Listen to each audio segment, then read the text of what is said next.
over 50 business partners from Canal and surrounding areas. Ultimately, the goal here is to really develop partnerships that will bolster these connections for the purposes of internship, mentorship, and or community service opportunities for our kids. So when we think about connecting to possibilities, we need these partnerships to be able to really do that. Because ultimately, we as educators cannot provide all of those access points for our students. Canal Creations is a print and production center that we are working to get off the ground. This is a grant-funded program that has lots of different equipment that's been really exciting for kids to kind of get in there and learn about. Right now, there's not curriculum specifically tied to it. However, the students are getting the experience of coming in and learning about the equipment and being able to do things like wide format printers, vinyl cutters, heat press, so they're creating signs, they're creating shirts. In the future, here soon, they will be able to learn about screen printing and different things like that. So it's a really exciting opportunity for our students. Ultimately, the goal is for this print and production center to kind of connect to the Canal Corner, which is our school store, so that they can be creating and producing all of the items that are then sold in our store by our business classes. These are just a few pictures of some of the things that our students have been able to do thus far. We are waiting on kind of full implementation over the next couple weeks. We've got some electricians in there doing some work right now. So, and then last but not least, we are working on planning our very first Community Service Day. We have 3 planned throughout the school year. For October, we're going to just start with a small group of students, so kind of pilot it and get it off the ground and work to develop those relationships with the community so that we can send even more students out later on in the school year. So our students in 9 Tribe, so that's about 125 students in 9 Tribe, and then ultimately some of our seniors who need to seek the community service seal will participate in this day on October 18th. We are trying to do a very good job of showcasing kind of students painting their portraits on Facebook and on Twitter. So if you're not already following us, please make sure that you're checking us out there, because we're trying to tell our story of all the awesome things that our kids are doing as they connect to their possibilities and determine kind of who they are becoming. Thank you all so much. Thank you. Any questions from Ms. Warren? Thank you very much, and welcome to Canal Winchester again. Okay, CWEA, please. I'll let you wipe it down.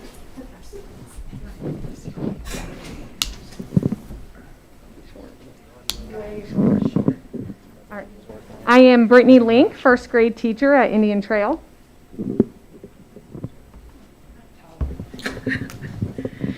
I am Amy Irwin, and I'm a multiple disabilities teacher also at Indian Trail. In kindergarten, the students are currently working through their ABC boot camp, and this is allowing them to be exposed to letters and sounds quickly. They're learning their routines in the classroom and how to use a Chromebook. They're also learning how to sort by certain attributes and exploring various math manipulatives. First graders are working on rules, lots of rules, as well as routines and the CWA. They're also working on handwriting, letter names and sounds, and their sentence structures. In math, they've begun their investigations, and they're working through addition, and subtraction will be next. At Winchester Trail, the 3rd grade students are jumping into multiplication, and they're exploring all strategies that they can use to solve those equations quickly, as well as story problems. They're working on how to write a 5-sentence paragraph in language arts. In science, they're learning about what it takes to be a scientist. And in social studies, they took a flat Stanley on different adventures throughout their communities. Students in design time are also beginning Project Lead the Way, their Project Lead the Way launch project titled Energy Collisions. 5th grade students are working through the CW design cycle to build a vehicle restraint system that they'll eventually test with an egg.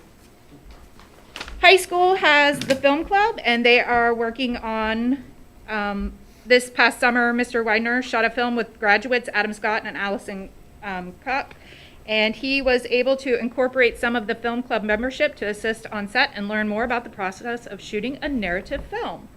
The current video class will learn how to create compelling and visual media using this, and they are preparing to shoot a situational comedy pilot entitled Wasted Space about intergalactic garbage men.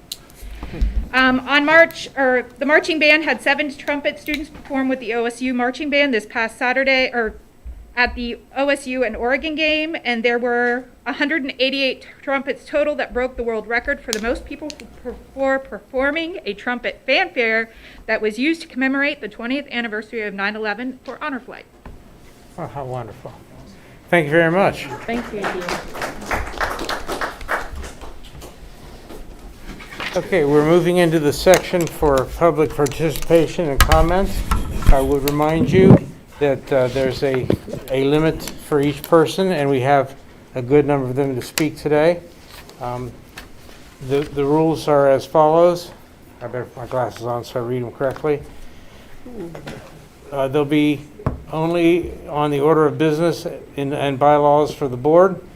The public participants should be residents of the district, employee of the district, or anybody who has a legal interest in the action of the board. When you come up, please give us your name and address, your group affiliation, if any, and the topic to be addressed. Participants must be recognized by me, which will happen, obviously, and we'll preface the comments with the announcement of their name and group affiliation. Each statement made by a participant will be limited to 5 minutes, and we've got to sort of keep to that because we have so many people speaking, and all statements shall be directed to the presiding officer or the school board, and no participant may address or question school board members individually. Those are the rules, and welcome to all of you, and we're glad to hear from you. The first person who is signed, and if I say your name incorrectly, please correct me if you would. Leah Ballant? Ballant? Yes, sir, you were fine. Okay, good. I have so many kids, I have to do that every day. Good evening. First, I just want to say thank you so much for serving on this board. I serve on the board for my son's medical condition, and I know the time, the energy, and the sacrifice it takes. So thank you very much. I'm Leah. I'm mom to a preschooler and a first grader at Canal. Our son has sacroiligenesis. He's missing more than half of his spine, and his lungs and immune system are compromised. His team of doctors at Children's have determined that he is at high risk for serious implications should he contract the COVID-19 virus. As you're probably aware, last week during Governor DeWine's address, we learned that the Ohio Children's Hospital Association called on eligible people to get vaccinated and to wear masks, particularly in schools.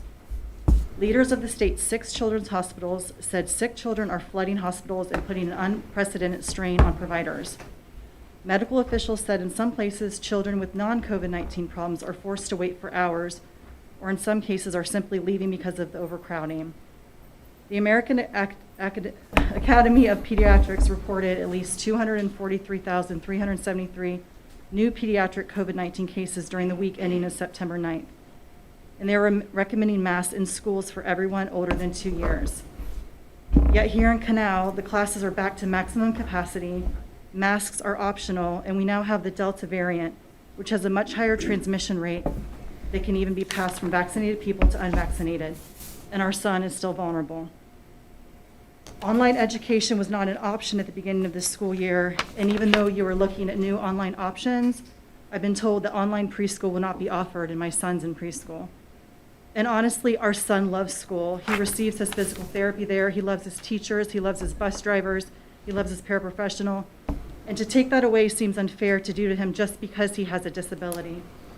Every year with you all and with Canal, we do his IEP, where the school is concerned with every educational and emotional aspect to his learning experience, as well as the physical aspects of keeping him safe at school. Yet having him in your schools and having masks be optional at this critical point is simply an unacceptable risk, and all kids deserve to be safe at school. It's our job to protect him from the time he gets off the school bus until he gets back on it again, and it's the job of the school to protect him the rest of the time. So we're asking on behalf of our son and for the protection of all our kids to mandate masks in school, at least until the vulnerable children are able to be vaccinated. And I just want to say one last thing, I hate COVID, I hate the division, I hate how it's dividing us. But the truth is this isn't political, it's a matter of public health and safety. And I'm just a mom who has a kid that's irreplaceable. and I don't want to lose them to this. And we just need a little bit more time, just a little bit more time. So again, thank you for your service and thank you for your time tonight. Thank you. Thank you. Okay, next on our agenda would be Dawn Gatto. If you would, please.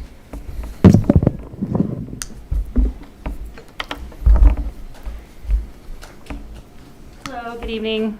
I'm sure you all recognize me by now. I'm Dawn Gano, live just across the street. I actually wanted to start with a few questions for you all, if that's okay. Well, the format does not allow questioning of Okay, the sure. board. So last week, there was a bomb threat, right, called into one of the schools, correct? And without even a second thought, buses were turned around, kids were sent back home, school was called off for the day. There was no bomb ever found. There was no search up for a bomb first before we decided to send the kids back home and cancel school. We simply got a threat, knew how dangerous it would be, and sent the kids back home. So my question is, why in that situation do we recognize the threat?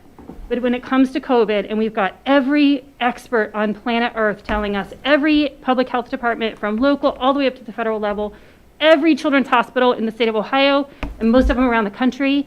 Hopefully you all saw the conference with DeWine last week. Everyone out there saying, please just put people in masks and vaccinate until everyone has the opportunity to be vaccinated. So why are we not recognizing the credibility of this threat? Why do we, without a moment's notice, we have no idea who called this in, if it's real or not, we turn all these kids back home, which is great, I agree, it should be done that way. But COVID, you've got these people screaming at you, begging you, pleading, crying at school board meetings, asking you to do this, and you still want more data. You still want more sick kids to justify doing the thing that would keep these kids from getting sick. Why is that the way we're approaching this? I just don't understand. Thank you. Thank you.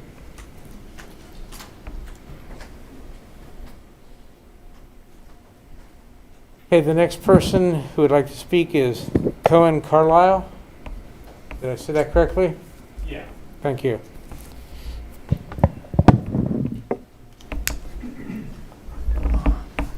Hey there. All right. I'm here to ask you, as the school board, to implement a universal masking policy, as Governor DeWine and the Ohio Children's Hospital Association have asked. Honestly, I think just what we heard from our first speaker is reason enough to do it, right? We need to protect the children in the school district. I have a bunch of facts here about everyone that's asking for it. Governor DeWine saying to do it. Mayor Ginther just instituted a mask mandate in Columbus. We have a Republican, we have a Democrat, we have the entire Ohio Children's Hospital Association, nonpartisan, asking us to do it. We have vulnerable children in the district. We have children with MISC, multi-system inflammatory syndrome for children, in the district. My preschooler was sent home for quarantine due to an in-class exposure, and I just thought to myself, what if I had a kid with MISC? That would be extremely scary. I feel that the exposure that she got in school could have been prevented if the person that was doing the exposure was wearing a mask. The entire AM and PM preschool class was quarantined, which I can only conclude that means it was a staff member that wasn't wearing a mask. Not trying to name names or anything. So I would just ask you to do what's necessary to protect all the children in the district, especially because children under 12 can't be vaccinated. Masks are their best defense, and they need everyone to wear masks for that to work. Thank you. Thanks, sir.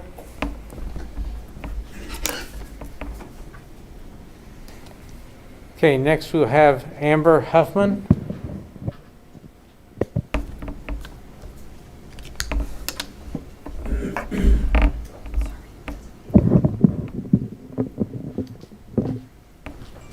Hello, my name is Amber Huffman, a dedicated community member and mother of a daughter in first grade. A mother of a daughter who is excited and eager to go to school each and every day. A mother of a daughter who can't wait to lose her first tooth because she says it'll make her smile even more beautiful. A beautiful smile that will potentially be hidden for nearly 7 hours a day by a mask. You see, COVID poses nearly no risk to our children at all. Do you want to know how many children have died from COVID in the state of Ohio? 0. According to the CDC's website, so far in 2021, there have been 968 deaths in children between the ages of 0 and 17. 16 of those involving pneumonia, 20 of them involving influenza, none of them directly related to COVID. In 2020, there were 1,448 deaths in children between the ages of 0 and 17. 27 of those involving pneumonia, 38 of them involving influenza. None of them, again, directly related to COVID. These are facts that you can find on the CDC's website, and I also have a printout here for you to look at. At any point, did anybody in this room suggest that our kids wear masks for the flu? Which again, these facts state are more dangerous to our kids than COVID. Has anybody thought about the psychological damage this could potentially do to our kids by forcing them to cover their faces, teaching them that the air is toxic, that everyone around them is sick? Have you wondered about the health effects of forcing kids to breathe through sweat and spit and dirt-soaked pieces of cloth every single day? Imagine learning to read and these children not being able to see the teacher enunciating words. What does that do to a child's developing immune system if they are forced to wear a mask all day, every day? A group of parents in Gainesville, Florida, concerned about the potential harms from masks, submitted their children's masks to the lab for analysis, and the results, which are facts, are quite alarming. 83% of the masks were contaminated with bacteria, parasites, and fungi. Half of the masks were contaminated with one or more strains of pneumonia-causing bacteria. 1/3 were contaminated with one or more strains of meningitis-causing bacteria. 1/3 contaminated with dangerous antibiotic-resistant bacterial pathogens. In addition, less dangerous pathogens were identified, including pathogens that can cause fever, ulcers, acne, yeast infections, strep throat, periodontal disease, and more.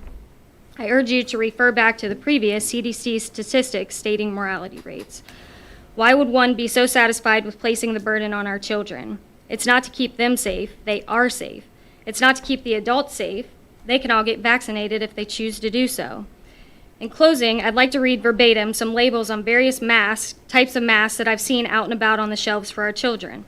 The first, a standard cheap-looking mask, which many of you have on today, reads non-medical use. Another mask I found has Disney characters on it, and it states, "This face covering does not eliminate the risk of contacting any disease or infection." Another mask reads, "Disclaimer, this is only a cloth face covering. It is not a medical grade mask. It is not to prevent, treat, or cure any disease, illness, or condition, nor provide liquid barrier protection." And lastly, a cute little pink mask that on the front reads 100% cotton, breathable, washable for your parents, comfortable, anti-dust, it even protects UV protection. Then you turn it over and it clearly states medical use prohibited, personal general purpose only. This device does not provide respiratory system protection. I understand we all want to keep our children safe and protect them, but masks are not the answer. I'm not asking you all to do what's right. I'm asking you to leave the decision to the parents on what they feel is right for their child. Thank you. Thank you.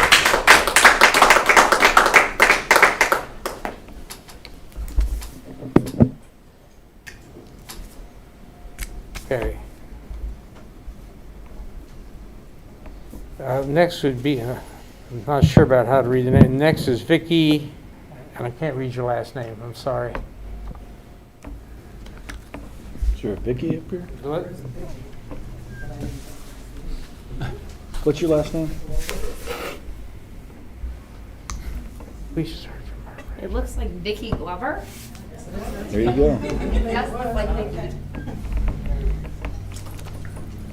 I'm sorry, I had just bad eyesight.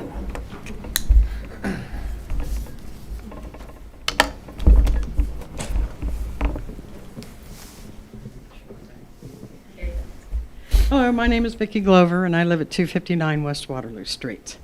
I was here last meeting you guys had about the mask, and I wanted to kind of address that. It made me curious enough to say how much is really being affected by these children. I did not go to the CDC, but I did go to the coronavirus.ohio.gov. And looking at that, I looked at what kind of cases we were having a day, and it said 6,000 to 7,000. Boy, that sounded like a lot. Then I realized that we have 11.7 million people in Ohio. Okay, I decided to narrow down my COVID tracking down to Franklin and Fairfield counties because that's what affects us here in Canal, Winchester. I also then decided to narrow the field down to 0 to 19 years old because those are the ages of the kids that go here.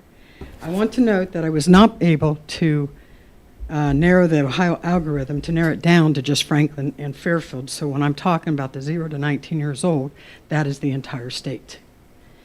Here are my results. I started on 8:30 because that's when I think the meeting was, to 9:17. Franklin and Fairfield counties have had a total of 12,451 cases.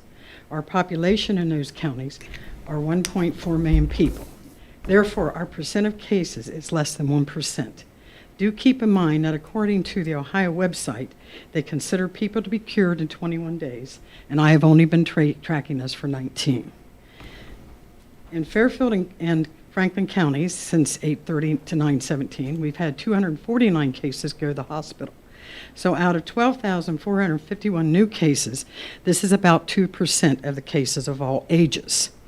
Also from 8:30 to 9:17, we've had 39 deaths of all ages. Therefore, that is about 1.5% of the people that have gone to the hospital in the time this period that have died. Now looking at the results from 0 to 19 years old group in the entire state. I started on 7/1 to 9/17 because that's when our superintendent had to do for the online thing. Okay. Now, according to that, since 0 there, the largest group, of course, that has been affected is 0 to 19. It's 52,412 kids that become sick with COVID. In 2018 population, we have about 2.9 million kids who fall in this age category. So looking at these figures, we have less than 2% of the kids getting sick with COVID. Looking at the kids who have been hospitalized, there were 283 of them. This works out to be in 0.5% that have been hospitalized. I mention this because at the last meeting we had a nurse saying that they were kind of being overwhelmed at Children's Hospital with the children. I couldn't figure that out with only 300 cases in the last 3 months, and we have 6 children's hospitals in Ohio. The last information I want to give in the last 3 months is that we sadly have had, at least in my stuff of what they is 1 death. I cannot do the statistics on this because it's too small. This is extremely sad because we don't even want 1 child to die, but unfortunately it does happen. So let me sum up that the statistics from the state of Ohio do not support the children wearing masks at school because this virus does not make them that sick. The last point I want to make is that I have 2 children that have been excluded from the school for 10 days because of exposure to the virus, and luckily neither one of them has become sick. So if anyone's interested in these spreadsheets, I'd be happy to email them to you. Thank you. Thank you.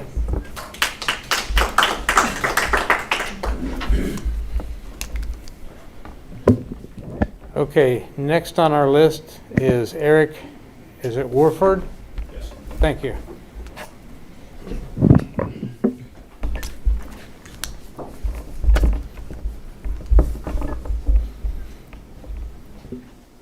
Hello, my name is Eric Wolford, 6106 Waterloo Road, Canal, Winchester. Thank you guys for having me. To date, Lisa Fox and I have seen 5 of our 6 children graduate from this amazing school district. The 6th being a junior this year, whom you've had the pleasure of hearing speak at the last meeting, Mariah. I'm extremely proud of her for that. You see, we've taught our kids to question authority when necessary. We teach them to trust but verify. We teach them to stand when others can't or won't. We teach them to voice, to talk because their voice matters. We teach them to forge their own path and not blindly follow the herd.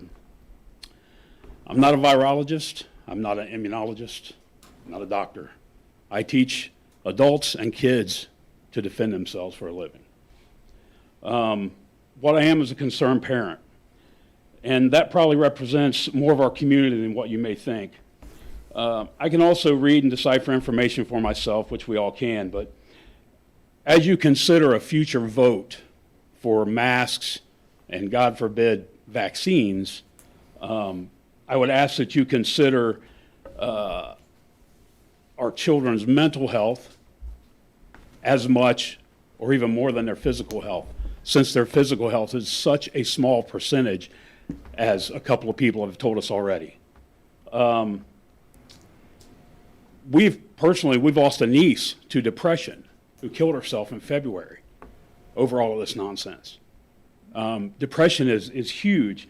Last year, our seniors, yes, and we had a senior, were stripped of every single good thing that they could experience in their final year. That was essentially their last year of a 13-year occupation, if you look at it that way. They were forced to have no contact with each other, something we were not designed for. They're forced to wear masks and conceal their beautiful smiles. They were forced to not be around people they had grown close to over the years and learn from home and essentially teach themselves. And that's what really happened. No matter how you slice it, that's what happened. As a direct result of that alone, many of our kids barely got through the year. They missed out on scholarships for sports they had worked hard for, football games, dances, pep rallies, a half of a prom where they couldn't even dance. And of course, every teenager's right of passage, driving classes that were put on hold, and just a million other things. After unintentional injuries, depression is the #1 killer of our youth across America. Even before COVID, in 2019, a year prior to COVID, the CDC says that suicide and homicide from ages 15 to 19 was a whopping 45% of all deaths. And flu-related deaths back then were less than 0.07%. Now, we don't know what those numbers are. Some people might, but after 2020, 2021, those numbers are a little sketchy. But what we do know is that suicide and self-harm are reportedly up 300% in major cities all across the United States when it's based on EMS and law enforcement runs. It's my understanding also that Canal Winchester School District received about $12 million from the state. One of my questions is, I know the superintendent had said in the last meeting that the HVAC system was up to code. That may be true, but has this district looked into any of the REMI Halo type systems, which is the UV systems that go in commercial buildings to kill this stuff? We were in a Westerville school last year, and they had a big spread of Texas barbecue and Italian food. And I'm telling you what, from here to there, you couldn't smell it. That's how effective those systems are. You can't use candles, any of it. So I would urge us to look into that. I doubt there were prerequisites to this, but I sure would hate to think that the districts are pandering to that. And teachers' unions, healthy kids are sent home, quarantined for up to 10 days, which even the president of the Board of Education has said that makes no sense. Sir, you're at 18 seconds. Thanks, and you just took a couple of them. Thank you. Why are we doing it? Why aren't we sending an email letting parents know that what we've always done in the past regarding health issues? In the last meeting, everyone also agreed that parents want a choice of in-person or online schooling. Wouldn't the easiest and best solution for that be live streaming? Sir, thank you. Time's up. Last thing. I'll just read this. At the July 19th Board of Education meeting, the superintendent announced that the Canal Winchester School District at this time would not require masks for the school year, including busing. Staff and students are more than welcome to wear masks if they choose. This statement is with the knowledge that if any local, state, or federal mandate or requirement is handed down, the school district will follow those mandates. There is no mandate. Thank you. Thank you.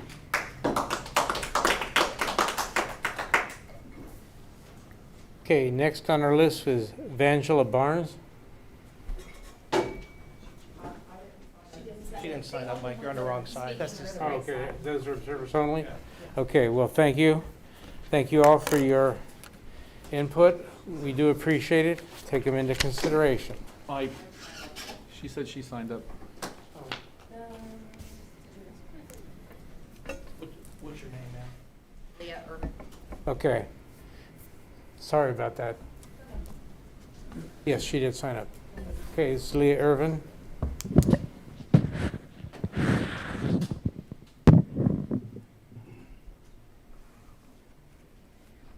I'm here tonight, as I was at the last meeting, to address the attempt of this board or anyone else to force masks on children that are not theirs.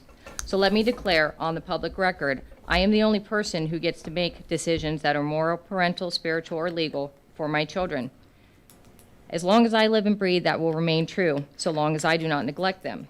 To that end, let me be clear that making the informed decision to not mask my children for a significant portion of their lives is not neglect. The people claiming that you have to do your part to end this pandemic, it's your responsibility, are lying. I have no legal or moral responsibility to a pandemic, but I do have one to care for my children to the best of the ability, and that's what I'm doing. If you disagree with that, feel free, that's your right, but you still don't get to make decisions for me or my family, just as I don't get to for yours. I've done research into masks on my own and found out there are about 20 studies that I read in a short period of time predating COVID that showed there were not significant effects on stopping transmission of viruses which are spread by aerosols. There are effects with bacteria, that's why they use them in ORs, but they have to be sterile and used properly. I have heard many accounts from my 3 children about other children dropping their mask on the floor, then putting it right back on their face, essentially putting a petri dish on their mouths. To that effect, if we look at the school analysis, the elementary, where you would expect the highest transmission, seems to be the lowest, and the middle school, where everyone I have talked to seems to be doing the most masking between staff and students, actually has the highest rates. I think that supports the research and shows that masks aren't doing what we're told to use them for. And all that is without even mentioning the potential risk of masking. As other people have said, have you stopped to question the developmental problems that universal masking can cause when we implement it as a one-size-fits-all Band-Aid? Children learn to speak and act by watching others. Mannerisms, facial expressions, and emotions are conveyed when words aren't spoken. We could end up with an entire generation of children lacking the ability to properly communicate. I cannot fathom the long-term effects. Are you willing to find out? Another huge elephant in the room for you board members is liability. I realize that, so let's talk about it.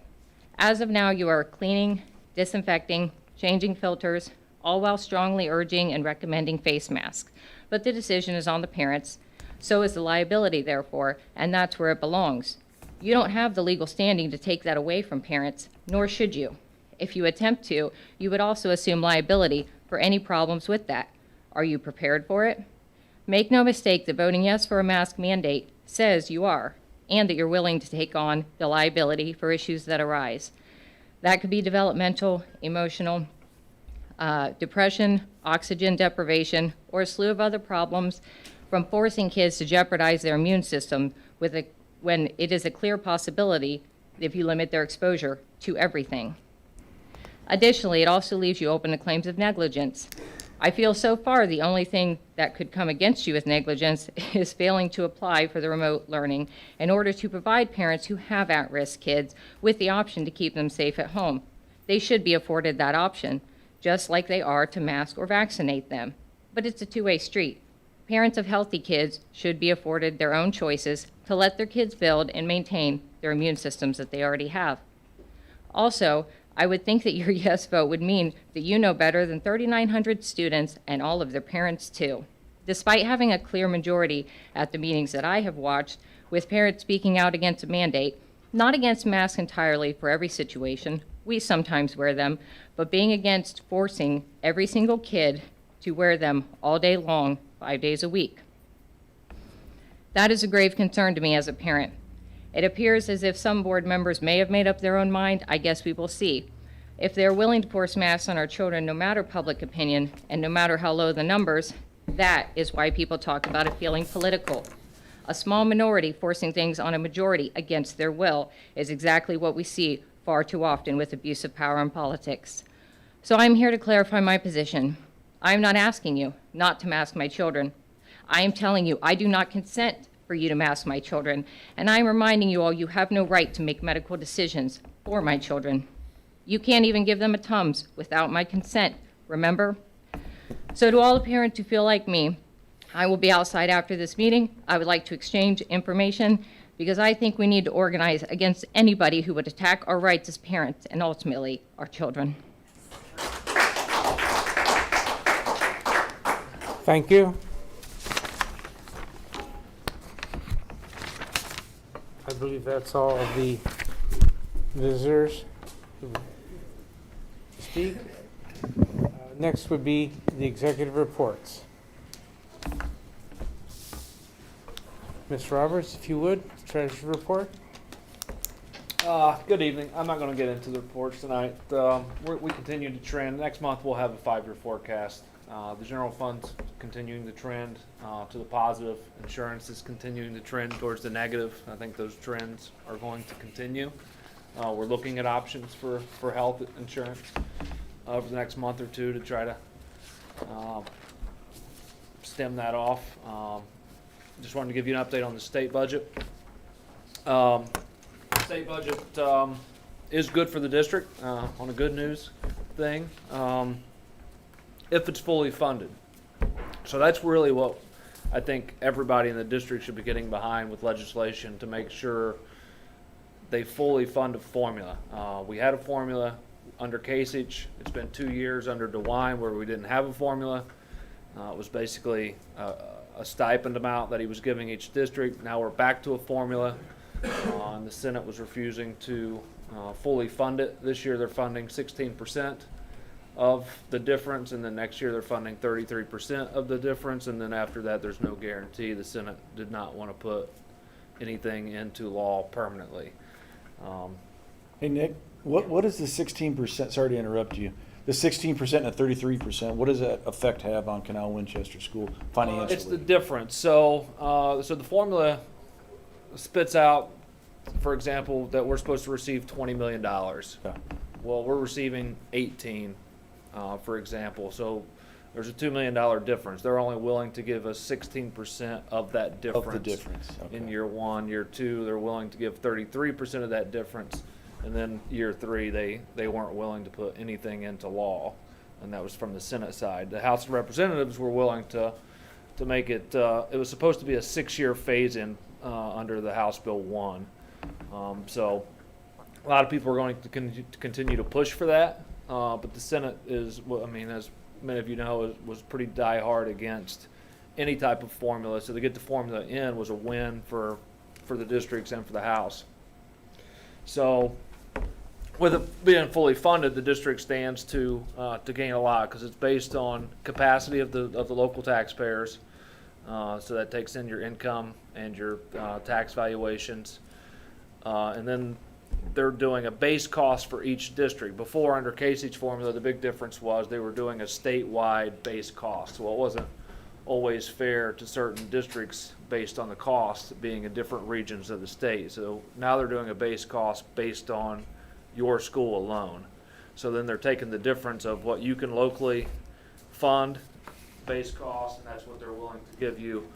And the biggest change is before we were being funded on an ADM, the average daily membership.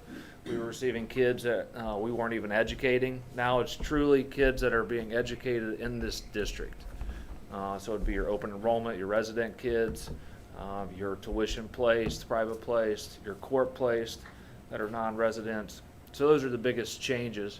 And we're gaining and we're winning in that capacity versus base cost. We just need them to fully fund it.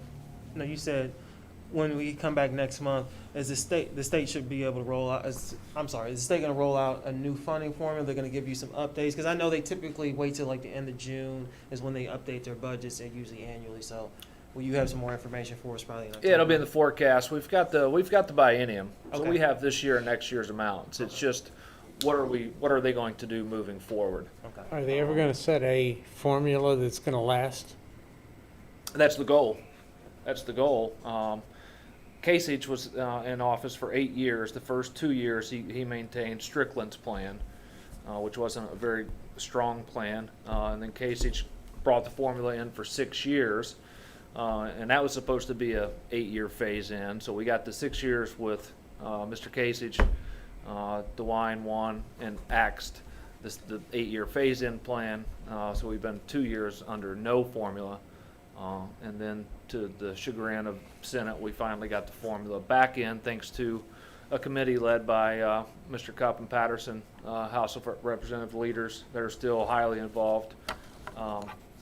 In the House, I think the vote was, what, 83-13 in favor of the formula, and the Senate pushed back pretty strong. So we were lucky to be able to get the formula in.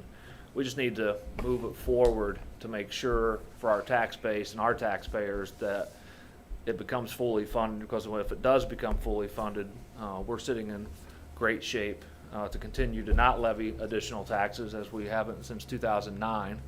The next emergency renewal will be 2024, which we will look to renew. But as far as new taxes with the state formula, I mean, there's really no anytime soon that we're going to have to levy new taxes. So They have a concrete plan for the phase-in? they do not. Senate refused to put in any type of phase-in. It was supposed to be a 6-year phase-in, and they were only willing to look at the biennium budget. Thank you. The good news is the committee that was working on this started on Monday already prepping the House and prepping the Senate to start laying the groundwork to make sure this is implemented after the biennium budget. Before you start, do they expect a decision anytime soon? No, because this biennium budget, they just set So for it's July gonna be 1st. in- Yeah, so we're just now in the first year of the biennium, so. Good enough. We'll get more information on the property taxes and the income tax, because that's the one I'm curious about, because it seems like we were trending really strong before. I think, and the numbers you sent us, I think it was like over 7%, so I'm just curious if that trend continues as we kind of bounce back in the pandemic, obviously getting through the pandemic now and seeing where our investments are at, but it looks Yeah, like. I mean, we were 5.6% increase during the pandemic. Yes. So it showed that the economy stayed strong in Canal Winchester at least. Excellent, excellent. Good So enough. I'd be curious to see the new financial forecasts. I'm sure you'll have a whole bunch of little goodies in there for us, so excited about that one. But Yeah, and the one gentleman mentioned the ESSER funds that we received. It is, I think it was $12.5 million. And the clean air, the air handling systems are one of the things that you can look at. There wasn't very many facility things you could do, but that was definitely one that fell under the federal guidelines and requirements that you could look to do to improve air quality. I know we've talked about it, and our maintenance supervisor has looked into different things to see if our air handlers need updated and whether they are safe the way they are. Because being into code and being sufficient, I think everybody would understand that those are two different things. gotcha. Okay. Good enough. So we'll keep you updated on those things, but the air handler systems are and have been looked at and will continue to be looked at as improvements for air quality.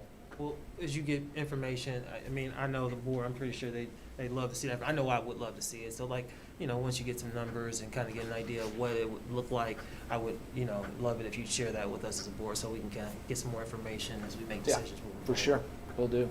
Excellent. You guys have any questions on the reports? No, sir. Thank you. Thank you. Mr. Roberts. Moving on to the superintendent's report, Ms. Shetler.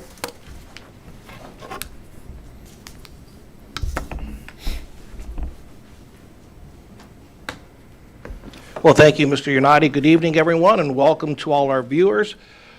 I'll just talk a little bit about school for right now, and Mrs. Warren hit on a lot of my points, but I'm just going to go over them again. As we know, the mission of our school district is to empower all our students for success. What that success means to them is up to the individual to decide on their own what that success means. We want to work that through the core competencies that are described in our portrait of the graduate that's going to lead.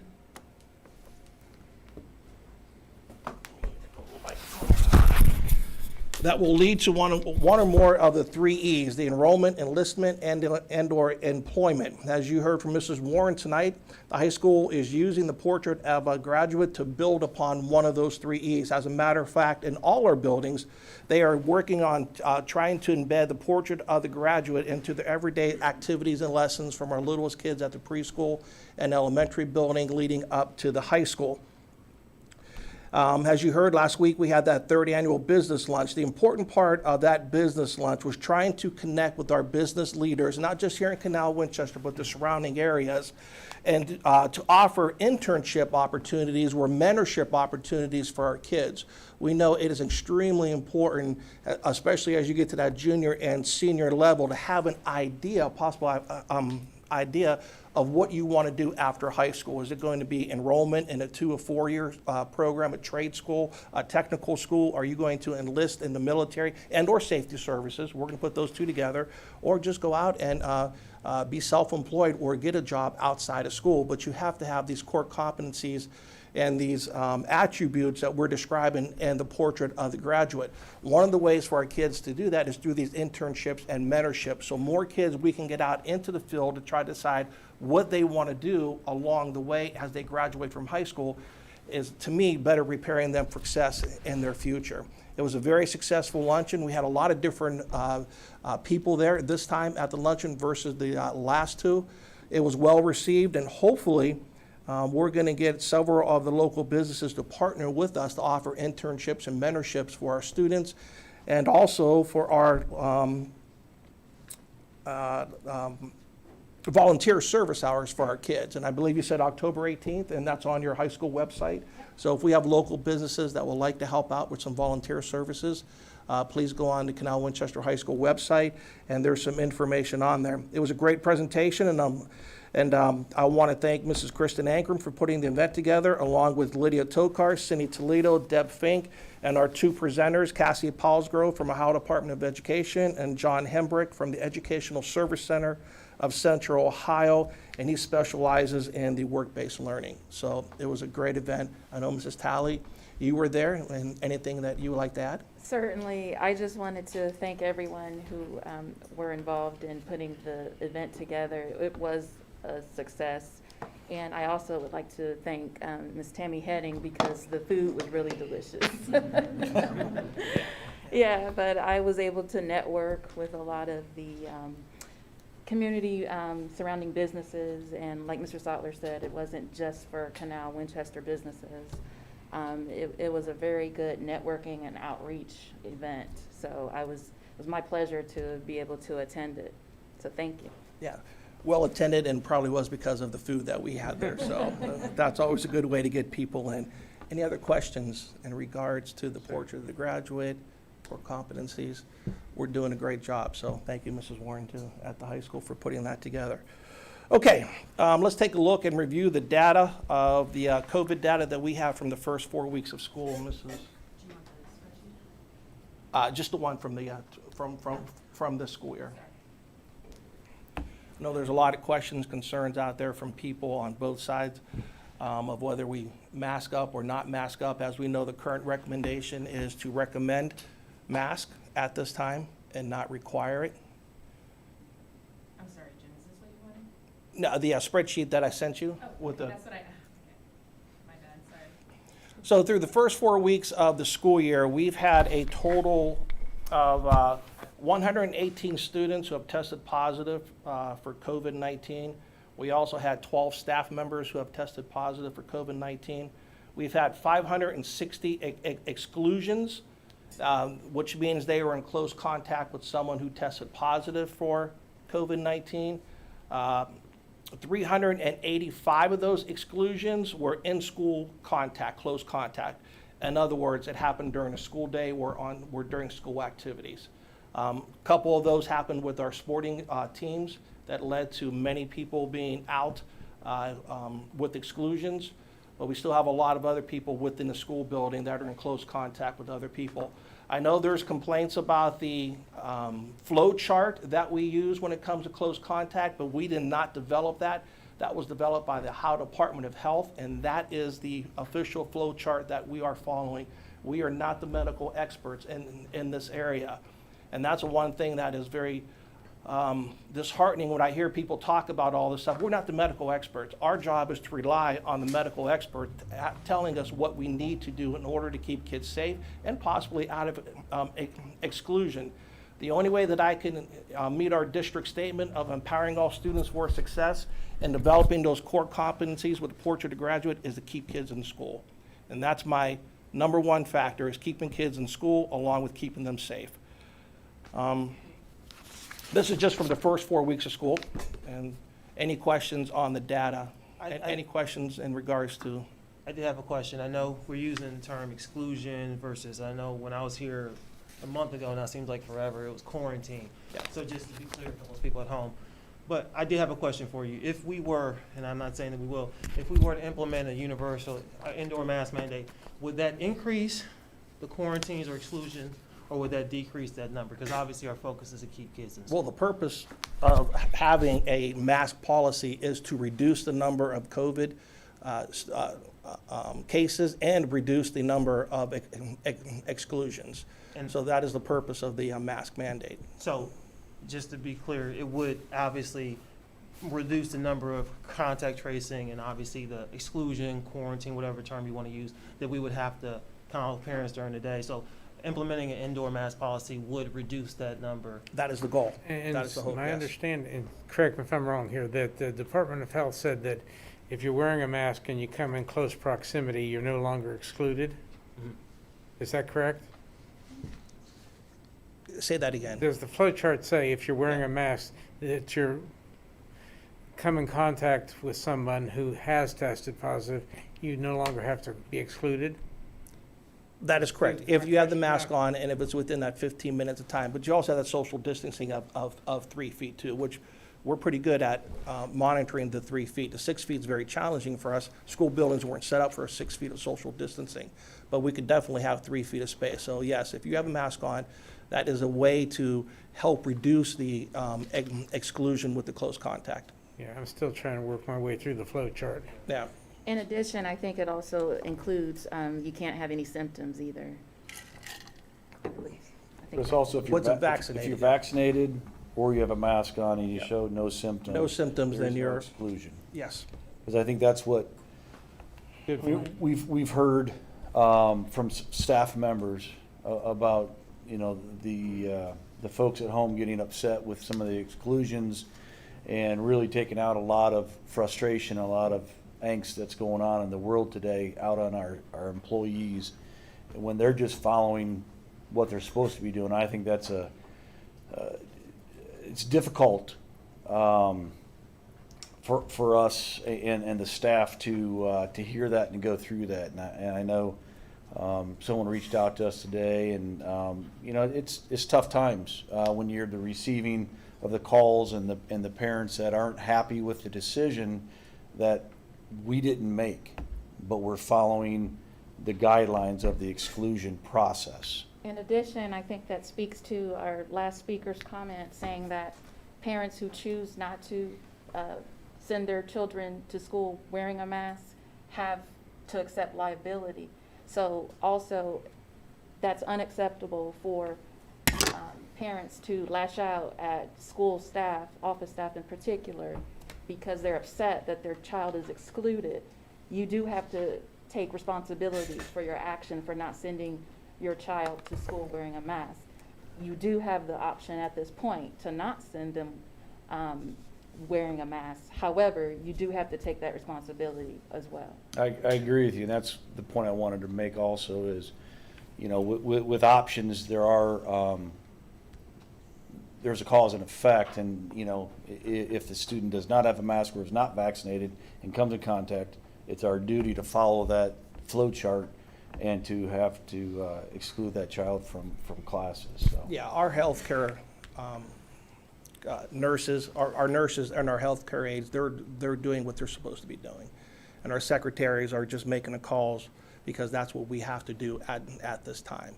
And so it is frustrating for parents. I totally understand that. No one wants their kid to be home if they're in close contact, if they're safe, or if they're healthy, but this is what we have to follow at this time. Now, I also want to preface, this isn't a foolproof plan, okay? Wearing a mask doesn't mean that you're not going to get COVID and that you're not going to come in close contact with someone. We have lunch periods. That's a challenging time for any school district in the state of Ohio to try to provide that space between kids. We do the best we can, and we've had some instances where kids were wearing masks all day, but during that lunchtime, they were in that close contact period. And because of that, they had to be excluded. So it's not a foolproof plan either. And that's a challenging part of this. But reducing the number of exclusions, if we could reduce a quarter, a third, maybe just an eighth of it, keeping more kids in school is always a good thing, and that's a win-win for everyone. Whatever decision that is made tonight, just make sure that everyone also knows this is not a set in stone decision. This is something that is fluid and will be looked at. Now, I wouldn't do it every 2 weeks and have special board meetings. I would not recommend that, but look at it from board meeting to board meeting, reviewing our data, the data from the state, and see what is out there. I don't want to make any decision that's going to be a full year decision. There's too much going on right now, especially now we're hearing that the possible vaccine for the younger kids will be hopefully available sometime in the very near future. They and mentioned that could be a October. game change. So that has to be approved yet. A lot of things to think about as we move forward. It's very passionate on both sides of the issue. The one thing we have to realize, there's no one in here that's a medical expert. We could read all we want. There's stuff out there from everywhere. You want to talk about pro-mask or anti-mask, mask work or not work, there's information out on both sides. And so we have to look at from who do we have to follow.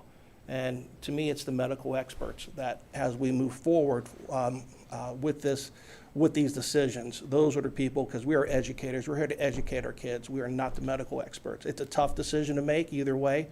But I think that's something to think about as we move forward. Okay. So, I have a question, because obviously I wasn't at the last board meeting. So, moving forward with this meeting, I know it's not on our agenda. I would imagine we probably can push this back to discussion. But it sounds like, and based on the comments we got from the public, and obviously, I kind of feel like, I let some people down, because I wanted to make sure that I was at every meeting. I wasn't able to attend, so. If it's okay, I'd like to make a motion that we vote on implementing an indoor pre-K through 12 mask policy in the Canal Winchester Local School District. And if we could do that during the discussion, I know we had a 2-2 vote. So if I can make that motion, I'd like to move that to the discussion and we can have a vote on it. So would that go, So the rules of parliamentary procedure, would it be under the consent agenda? or- Action item. it would be an action Action item. item? I'm sorry.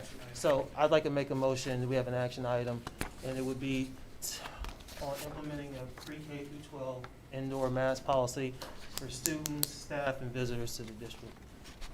So if that's my motion, then I second that. Okay, should we take that vote now or during the action put it in the items? action item. We'll put in the action.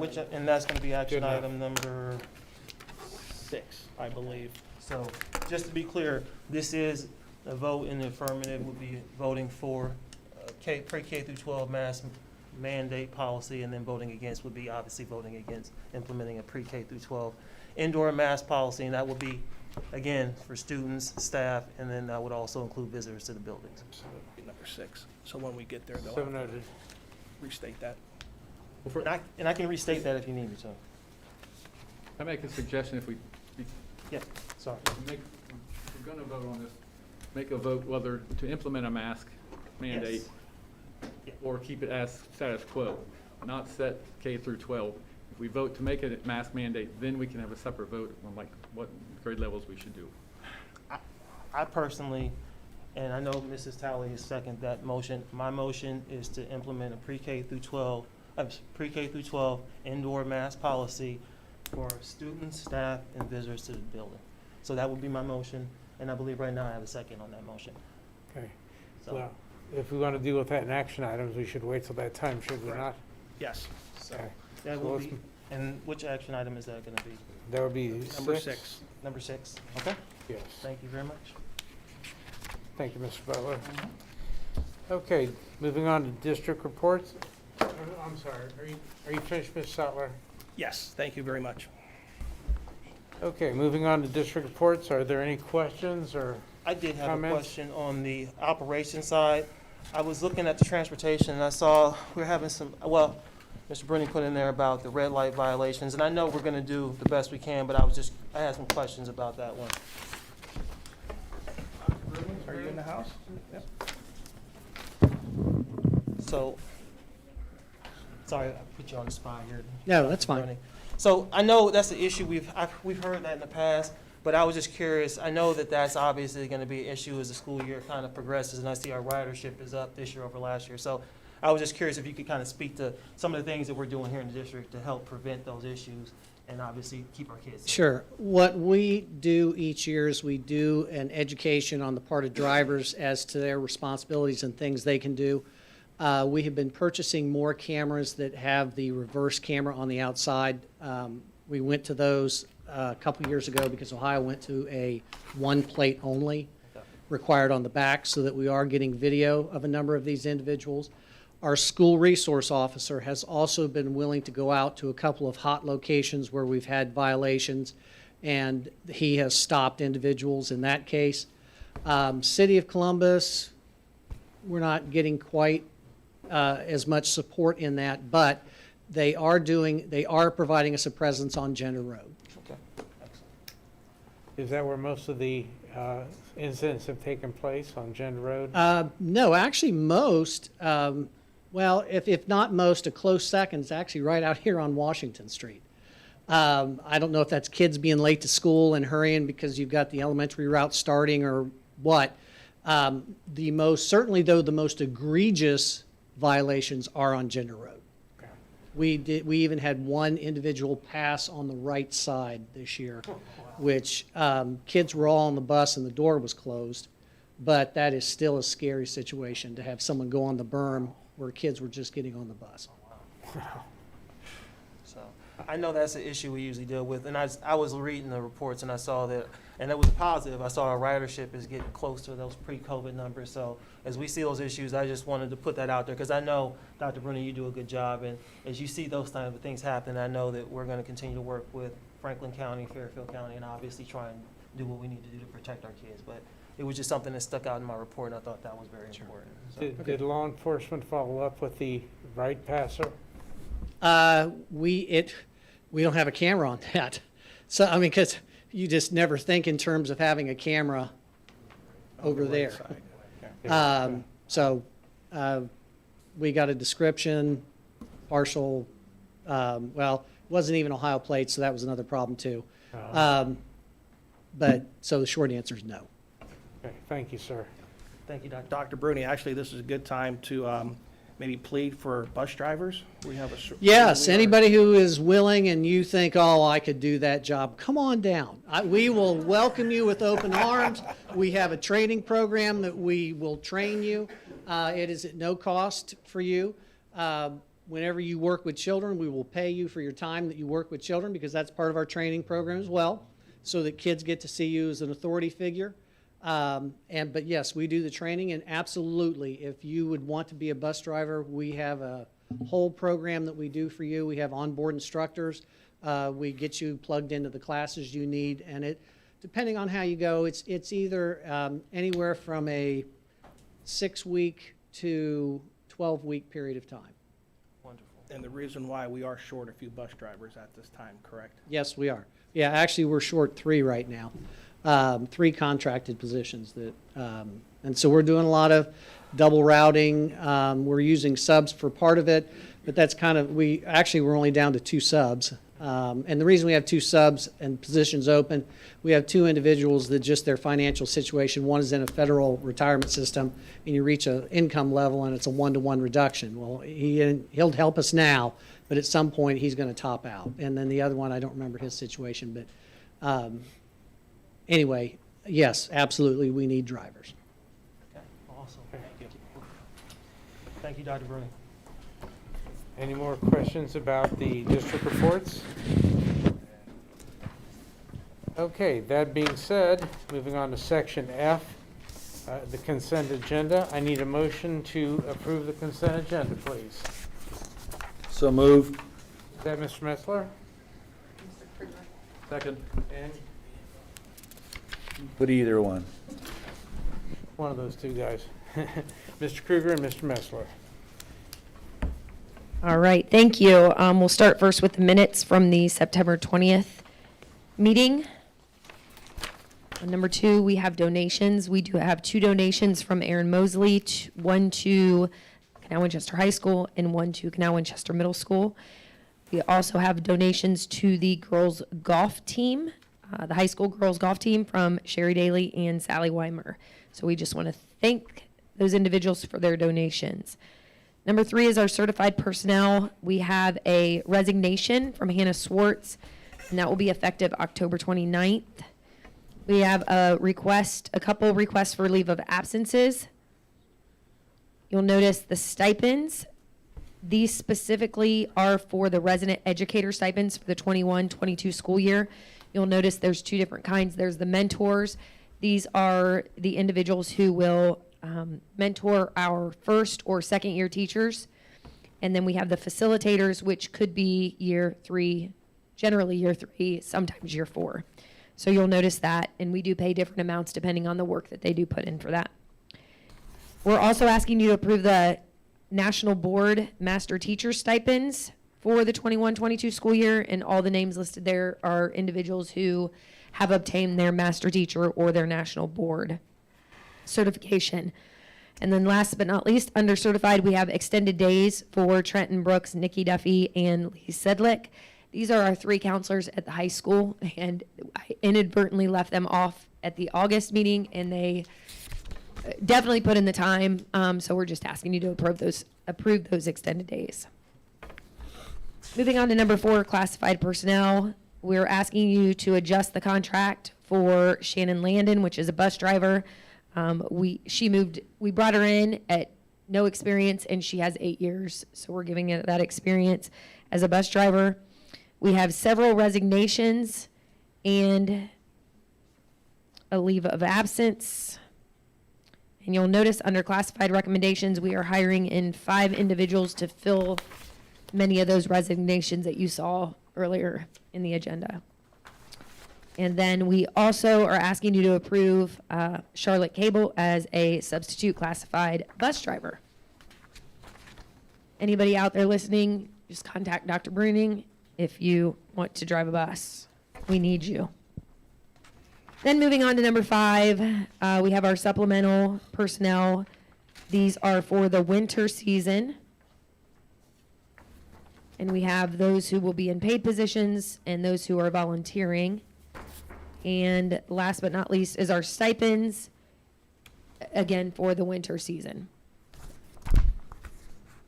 Okay, any questions or comments from the board? That.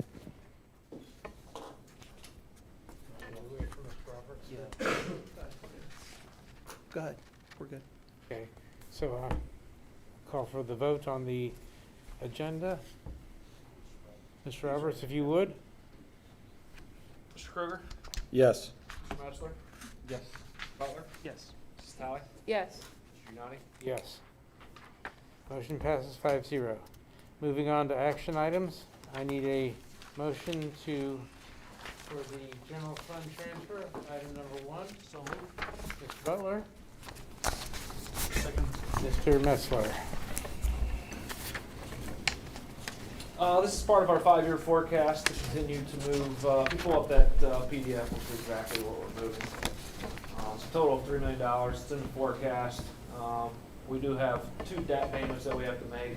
We have a House Bill 264 energy project and then the bus bond to retire that debt. And then the $2.7 million we move into permanent improvement for long-term and short-term capital projects and improvements. We've been doing that since I've been here to make sure we're planning properly and have the funds set aside to handle any long-term capital project needs, HVAC, roofing repairs, paving, athletic fields, building repairs, and things like that. So, Mr. Roberts, I would point out, just for the record, 3 million, there's one number missing. There's one, yeah. Might need to correct that before. oh yeah, that would be very important. They don't transfer 30 grand over. 30, yeah. Luckily, has to be, yeah, I think the motion on the board says 3 million, so we'll fix that. It does. No, it does not. No, it does not. It does not. It does not. So we'll amend that to Move be. to amend it to be 3 million. Yep. Yes. We'll just fix it. It's $3 million. Sorry about that. Just missing a 0. Yeah. Mr. Metzler. Yep. Any other questions? Any comments, questions from the board? Sure. Okay. If you would, Mr. Roberts? Mr. Butler? Yes. Mr. Metzler? Yes. Mr. Kruger? Yes. Mrs. Talley? Yes. Mr. Mr. Unati? Yes, motion passes 5-0. Second item is the maintenance fund transfer. I need a motion. So move. That's Ms. Kruger, Second. Ms. Talley. This transfer is part of the high school renovation addition project that we did. We have to set aside $208,380 for 23 years as part of that $500,000 maintenance requirement when you work with the Ohio School Funding Facilities, OFCC. So you can see we have quite a few years remaining. This will be our 5th year that we've moved the money. We'll have 18 years remaining to transfer that money. When you do a project with OFCC, you have to set a $500,000 aside to maintain that facility into the future, to make sure that for the funds they're helping you with, you're going to maintain the buildings into the future for at least 23 years. So that's what the transfer is for this year. We'll be doing that every year. Were there enough zeros? Thank you. Never have enough zeros. You haven't seen my account. Okay, that being said, if you would, call the roll, please. Mr. Kruger? Yes. Mrs. Talley? Yes. Mr. Unati? Yes. Mr. Metzler? Yes. Mr. Butler? Yes. Motion passes 5-0. Item number 3 is the fiscal year 2022 appropriations. If I could have a motion, please. So moved. Mr. Metzler and Ms. Talley. This is our permanent appropriations. It gives us legal authority to spend public funds. You can see every fund has appropriations. We cannot exceed those appropriations in a fiscal year without making an amendment. So, any questions on the permanent appropriations? Back in July, we did temporary appropriations to get us through the first 3 months. We'll have to file these prior to October 1st, according to Ohio Revised Code. And this is something standard we do every year, so this isn't anything new or, so. Yeah, we can't legally spend money without having a permanent appropriation. Okay. This gives us a budget to abide by. Excellent, excellent. Good enough. Okay, Mr. Roberts, if you would, please. Mr. Metzler? Yes. Mrs. Talley? Yes. Mr. Unati? Yes. Mr. Kruger? Yes. Mr. Butler? Yes. Motion passes 5-0. 5-0. Item number 4, payment in lieu of transportation. I need a motion, please. So moved. Ms. Talley, And I'll second. Mr. Butler. Okay, we approved this list earlier, I think, back in August, and this is just adding another student to the list and payment of lieu of transportation. So the student falls within the guidelines set forth. Okay, and that's just for one student this time, or a number of students? I believe it's just one student. Thank you, sir. Any questions? Mr. Roberts, if you would. Mr. Metzler? Yes. Mr. Butler? Yes. Mr. Kruger? Yes. Mrs. Talley? Yes. Mr. Unati? Yes, motion passes 5-0. Okay. Item number 5, the board policy, final adoption.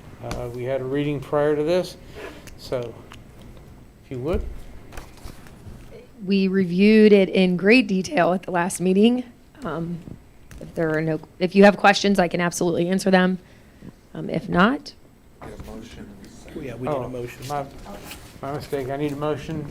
Mr. Metzler, Second. Mr. Kruger. Okay.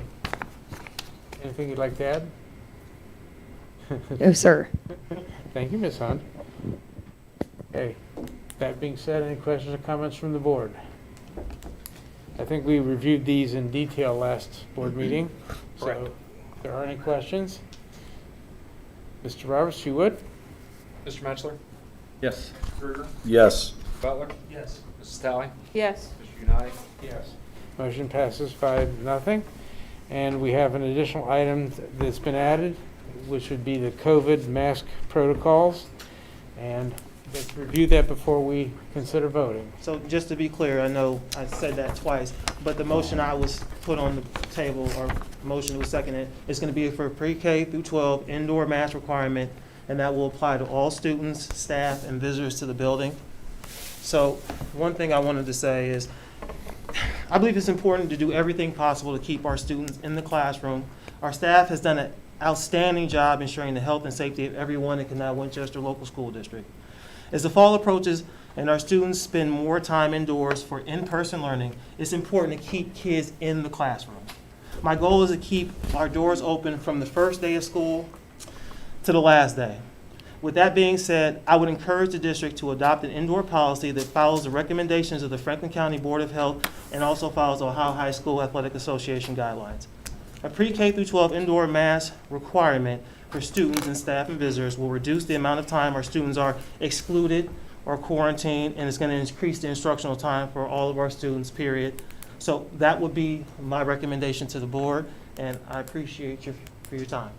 Okay, I will need a motion to, We got discussion on, so, Discuss on We the have to motion. make sure because they did the motion outside of action, so now it comes to we need a discussion, motion so. to Okay, bring so it back my to motion order. again is going to be for pre-K through 12 indoor mask requirement for all students, staff, and visitors to the building. So, So that's my Mr. motion. Butler, Need a second? Second. Okay, Ms. Talley. now, it's official now. We could have discussion. Okay, so for discussion from the board? Something I mentioned before, I would move to make the motion whether we're going to have a mask mandate or keep status quo. Then if we vote for a mask mandate, then vote for what age groups will be included.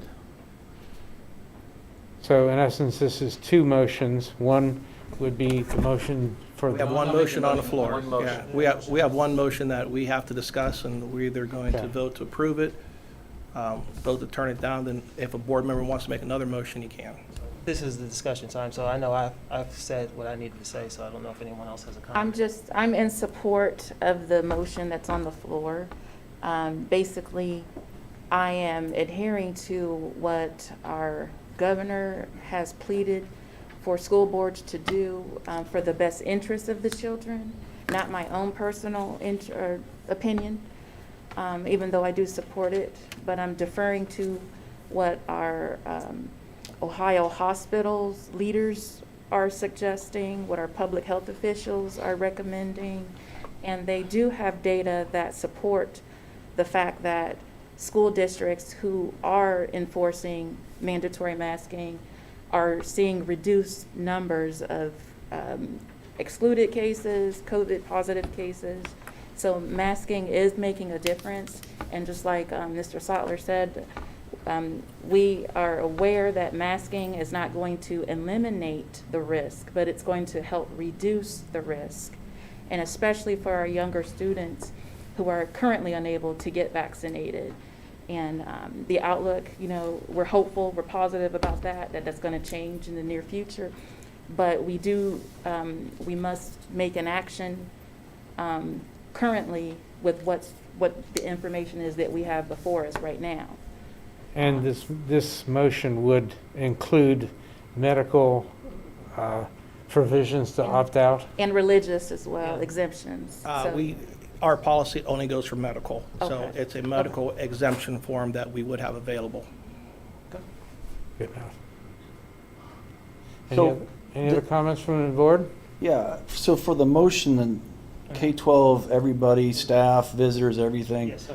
So are we playing volleyball in masks? Again, What, like I is this said, for sporting, that is is this a for wonderful football? question, Mr. Kruger. We are going to follow the Ohio High School Athletic Association guidelines, which is what every other Central Ohio district is doing. So that would be my recommendation, and I don't know if Mr. Durbin's available, but that would be in what I'm asking for. The motion I put in place is only going to require to obviously our indoor mask requirement. But to answer that question, Mr. Kruger, we're going to follow Ohio High School Athletic Association's recommendations and guidelines. Just to answer that question, there is no mask requirement for athletic events, indoor or outdoor. Okay. So this So I would can be, come to school with a mask, but I can come watch a volleyball game or a football game without a mask? that's how a lot of schools are operating right now. Now, this is just volleyball season right now, so that's the only indoor sport we have.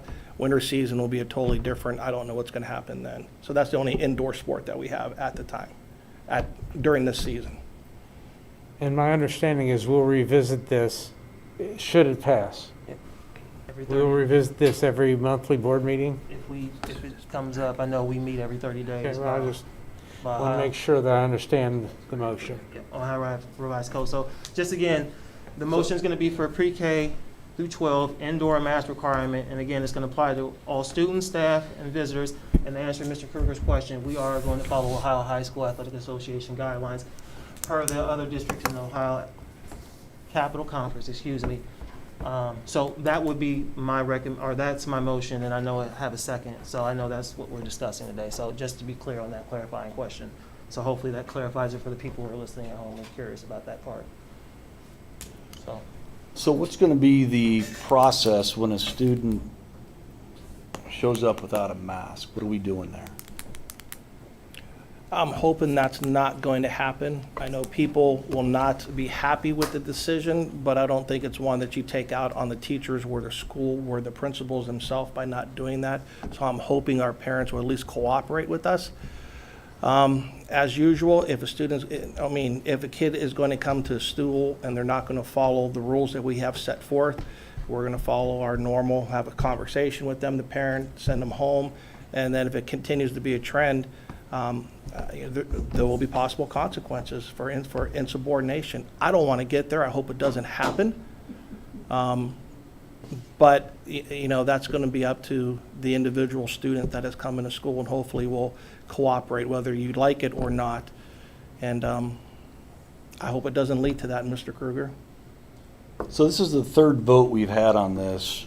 Are we, as a board, looking to vote at every meeting whether we have an optional mask or we have a policy to wear a mask? Is that our intent here? Well, that's a wonderful question, Mr. Kruger, and I think as more data, if we receive more data, and I'm curious to see if this motion does pass, what do our exclusion of quarantine numbers look like in 30 days? But fortunately, Ohio Revised Code mandates that we meet every 30 days, so I think, unless COVID magically goes away, I think this is an issue we're going to continue to discuss throughout the course of the year. And I'm hoping we trend in a positive, because if we get the numbers down, then... In a negative, you mean? I'm sorry, trend in the negative, excuse me. And let me clarify that. I'm not rooting for COVID. I take no joy in this. Having kids at home during exclusion quarantine is not the best place for them. That's something I've experienced this school year, and it was not fun. And it's something that if I can do anything to avoid that, because it wasn't just my student. When you got 60 kids getting pulled out of class and parents lining up at the door, pulling their kids out to have to run and get them COVID tests, that is scary. And that's something that I don't wish on other parents. And if we can do anything to avoid that, then I'm all for it.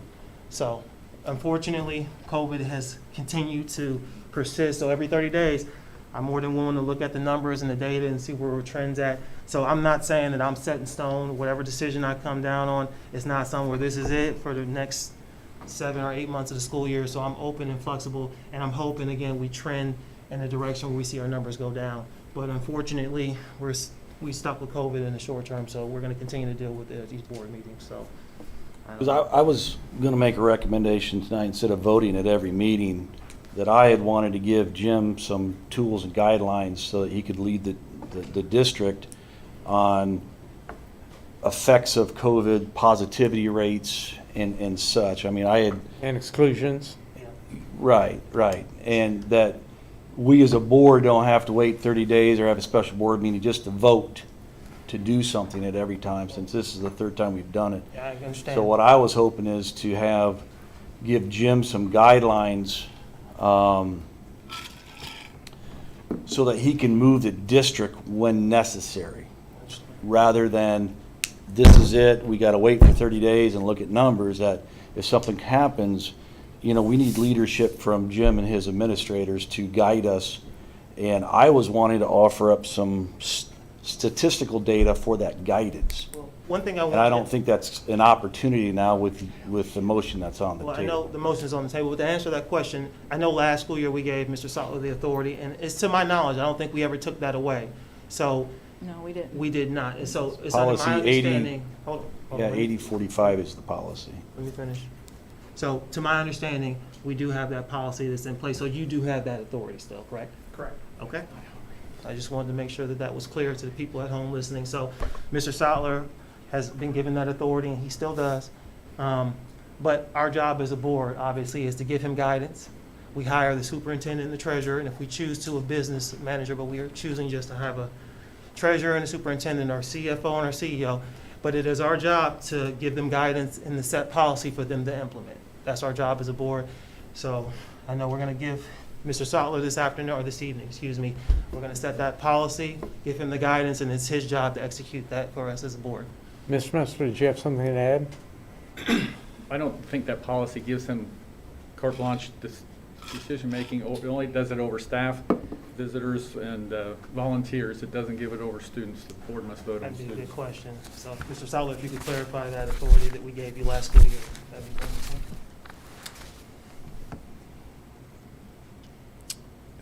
Yeah, we have the policy right here.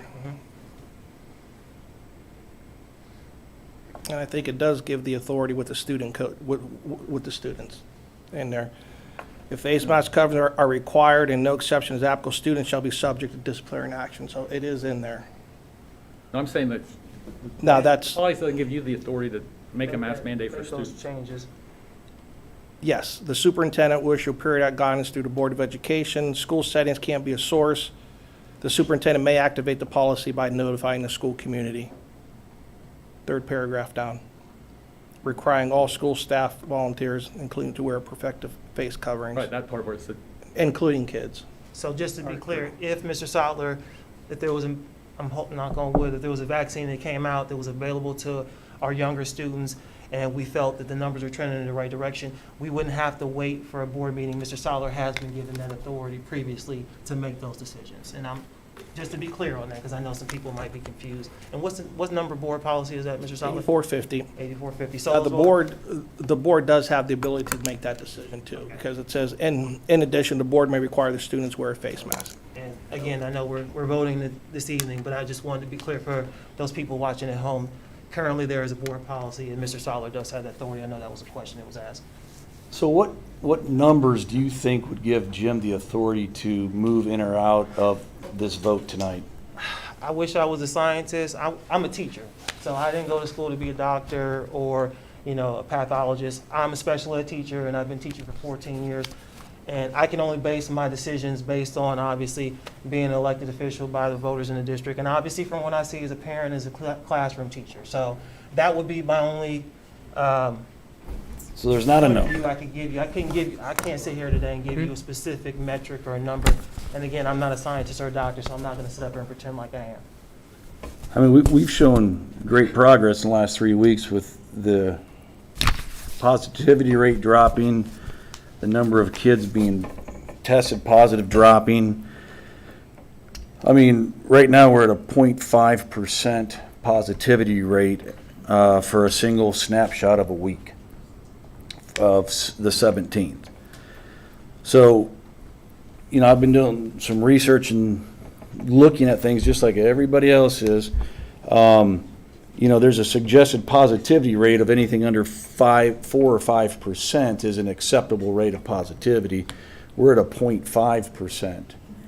And I'm trying to figure out what is an acceptable rate as a board are we willing to look at to move to an optional parent mask policy. I can tell you that 0.5 may seem like an arbitrary number, but to me, when I'm sitting in Children's Hospital for 10 or 11 hours at night, when I have my kids at home for 10 days getting tested and being excluded, then at that point, it's hard for me to say 0.5 versus 0.6 is an acceptable metric for me. So, there's a lot of factors that go into our decision-making process. And unfortunately, this is a tough decision, and this is one of the tough decisions I've had to make. But clearly, like I said, we're still seeing COVID, we're still seeing positive cases, we're still dealing with exclusions, and that's something that I want to reduce in our district. And if our goal is to empower all students for success, I think in-person learning, there's nothing that can replace that. So having our kids in the building, in person, every day, from the first day of school to the last day of school, is my priority. And if this policy or this requirement reduces the number of students that are excluded from school, then if that's what we got to do to keep our kids in the classroom and learn, then so be it. There is no real data, by my understanding, that says when masks should go on or masks should go off. So why on? Well, again, Well, for me, Yep. I'm going to err on the side of safety with Children's Hospital, Cleveland Clinic, Duke University Hospital, et cetera, et cetera, et cetera. Again, I'm going to err on the side of the medical experts. So I was listening to, I guess the first Leah, we had two Leahs up tonight, and I was re-listening to the last Tuesday meeting with Governor DeWine and the Children's Hospital folks. All I kept hearing from all of that is we're being flooded. There's such a strain. Our healthcare ICUs, our healthcare industry as a whole is getting ready to fail because we are at the highest rates of COVID. And I'm frustrated, one, that there's a little bit of a heavy lean on us as board members because they talk to us directly saying, we want you to do this. And we are encouraging you to do this. And I mean, Dr. Paula, she was talking about in her Northwest region, the EMS bypass in Lucas County. It was scary, frightening, unprecedented. They couldn't take any EMS calls. The numbers they're seeing is unsustainable. Dr. Miller, record number, sick children, overrun, no room. So we've got all this horrible, horrible data coming from these children's hospital experts that are running them and our governor. And their one solution is to lean on me to mandate a mask.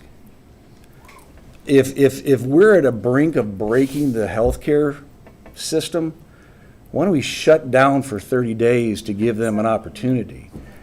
They're not offering that as an option, and that's concerning to me.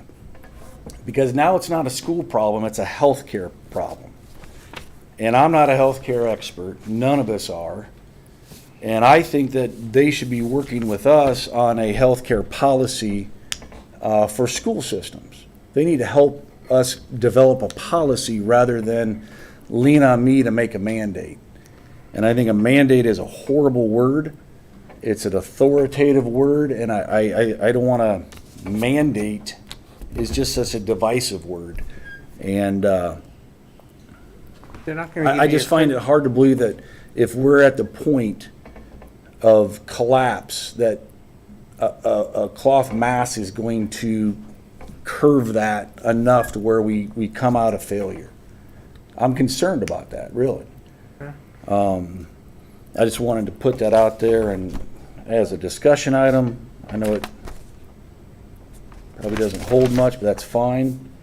I just wanted to add to let's not forget our state lawmakers partisan instituted Senate Bill 22, which weakened the authority for Ohio Department of Health and the governor to issue public health orders.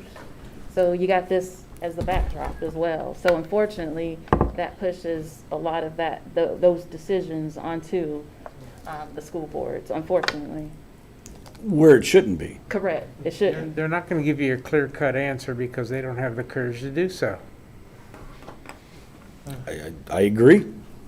I agree. Yeah, just calling them out like it is. They want to basically dump that on us. And the first kid who becomes irreparably damaged, it's our fault if we don't, or if we do, it's on both sides. So you're in a no-win situation. So that's their fault. Well, yeah, and they're making it ours. So, as far as K-12, there's no movement by Monica or Kevin, who have set the motion and seconded the motion, there's no movement to look at a different scenario than K through 12. Well, I can Because tell I'm you- looking at these numbers, I mean, we've got Indian Trail and Winchester Trail, 7,977. I mean, they're doing outstanding jobs. Parents are being commended, or should be, because those kids are staying safe. We've seen the jump in middle school and in high school. So now we're just blanketing everybody. Is there any movement on there from you? I guess my question is, because my goal again is to keep kids in the classroom, keep students in the building and not have to exclude them. So I guess my question is, at the high school, have we seen kids having to go into quarantine and exclusion? So that's my first question. And I don't know, Mrs. Warren, maybe you could speak to that. Have we seen students at the high school level, because they are eligible to be vaccinated, have you seen students that have had to quarantine or have been tested positive in your building? Yeah. Okay, so with that being said, if we're still seeing it across our building, so we're not talking about we're seeing it in one building, because fortunately, the Franklin County Department of Health could come in here and could mandate a policy for one building. So let's say we said the middle school was having issues, they could come here and do that. But unfortunately, they don't have the ability to do it across district. And I know we could sit here and talk about metrics, but again, my question, I fall back on to keeping kids in the building, and if we had kids excluded at the high school, and it sounds like that answer is yes. So I think that's pretty much what you're saying, pre-K through 12. So if you're asking that question, so that's the reason why it's pre-K through 12 for me. And I was just asking if there's any movement on that. I mean, if you show me numbers in 30 days where I don't see kids being excluded, I don't see kids testing positive, then, I mean, I think that... So you're talking about no positive? Again, I'm not saying no positive rate. I mean, I think, and here's the thing too, guys. I think at some point, if you're asking a question and we're having a discussion, you got to allow me to answer the question. So if we're seeing cases, and the goal for me personally is to keep kids in the building. And I think Mrs. Warren answered the question. We are seeing cases in our high school, whether that be exclusion or positivity. So that's the reason why it's pre-K through 12. Okay. So hopefully that answers that question. Okay? And the information that you're asking for is on our website. It gives it building by building, case by case for COVID and for close contact at every level. We do it weekly. It's up by Sunday. We're Monday night. And that information has been up through the last 4 weeks. This is the latest from last week. If you look down, all students, we had 21 positive, 72 close contact. And then at the middle school, high school, you can see the close contact numbers there. And at the elementary buildings, you can see. So this information is updated weekly. And that is across the district, so we're not seeing... That is across the district. Okay. Yep. What is broken out by? Yes, but we're seeing cases across the buildings each week, so. And then there's a running total for COVID down below. For me, it's pre-K through 12 as well as staff and visitors, because that's what the experts are recommending. So I'm going to defer to their judgment. So, I don't know if there's any other questions about it, because I know there's a motion on the floor, so if there's no other questions, I don't know. So let's clarify the motion for the vote. The motion for the vote is to mandate mass K-12 for students, staff, and visitors. Am I correct? Yes. And that is for no set period of time. That's going to be a policy we're going to implement, and obviously... So you're going to have a second policy for the implementation? Let me just want to there's understand. There's not a motion on that yet. I just know that there is a motion, it's action item number 6. And again, to clarify that, it's going to be voting for pre-K through 12 indoor mask requirement, and then that will apply to all students, staff, and visitors in our buildings. So that's the motion that's on the table right now, on the floor. Are we ready for a vote then? I am ready. Okay. So we have a motion by Mr. Butler and a second by Ms. Talley.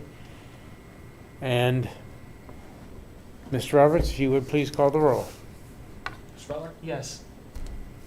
Mrs. Talley? Yes. Mr. Kruger? No. Mr. Metzler? No. Mr. Nally? Yes.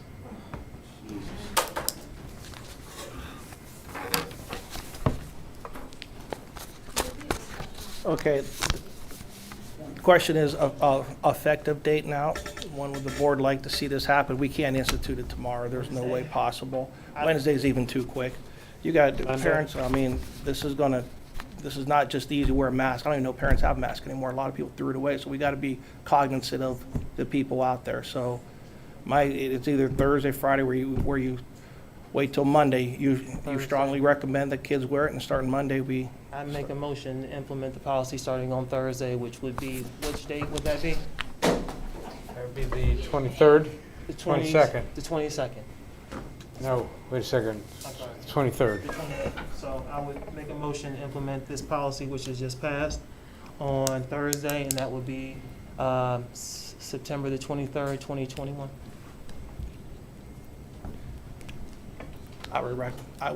No, that's not mine. So that's the motion. We need another motion. So my motion. We need a. Yep, so that's my motion. So my motion is to Second. implement the policy starting September 23rd, 2021. Okay, that would be a motion by Mr. Butler. Any seconds? Then I'll second it. And Ms. Roberts, if you would please call the roll. Mr. Butler? Yes. Mr. Unati? Yes. Mr. Krueger? Abstain? Mr. Metzler? No, I think it should be later than Thursday. Ms. Talley? I'll say no. I would rather give them at least a week. Okay.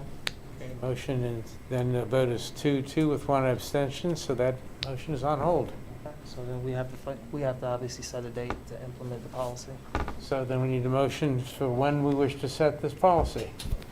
Mr. Sotler, when would you recommend that we I'd implement? wait till Monday at Monday. the 27th at the earliest. So I'll make a motion to implement the mask mandate on Monday, which would be, what day would that be? The 27th of September. 27th of September, 2021. I second that. Ms. Talley, It's okay. any discussion? Okay, Mr. Roberts, if you would. Mr. Unati? Yes. Mrs. Talley? Yes. Mr. Butler? Yes. Mr. Krueger?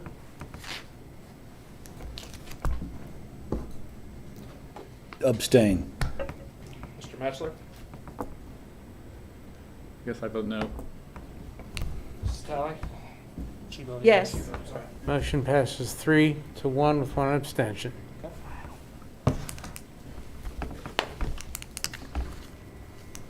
Okay, we have a discussion item on the agenda, which would be the 2022-2023 calendar draft, first reading. Yeah, before we go there, I just want to make sure everyone is clear that the board voted tonight to require a mask for all students and visitors and staff starting effective Monday, September 27th, correct? Correct. Correct. Okay.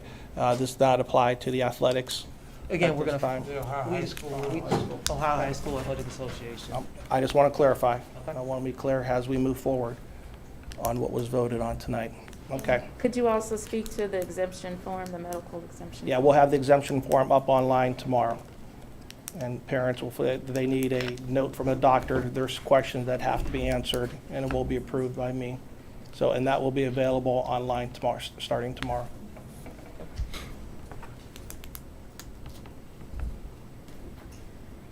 Okay, thank you. You want to bring up the calendar real quick, Bridget? And believe it or not, we are talking about the 22-23 school district calendar for next school year. Basically, start school on Monday, August 22nd for students. It's a little bit later than what we did this year. We will have a fall break or on October 14th. And then we go through November 8th, which is the election. And so that'll be a staff professional day for staff. Students will not have school. Go into your Thanksgiving break over November the 23rd, 24th, and 25th, and skip over to December. And I believe that we'll have a 2-hour early release on the 22nd, and then the 23rd through the 3rd of January would be the winter break. School would resume back on the January 4th. And of course, you have Martin Luther King Day. And then on the 9th, 13th, we have Staff Professional Development Day. So no school for kids on that day. The 20th is a day off for everyone for or excuse me, President's Day. And then we skip all the way to April with spring break. Spring break from April 3rd through April 10th. School would resume on April 11th. We're going through the 10th on that? Yeah, Easter's on the 9th, so it goes through the 10th, so. Gotcha. Yeah.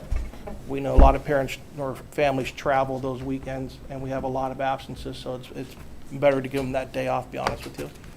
And then we end school on the 25th of May. So this is the first reading. We need 2 readings on this. If there are questions or comments from the board or from the public, they can address them to me with the school calendar.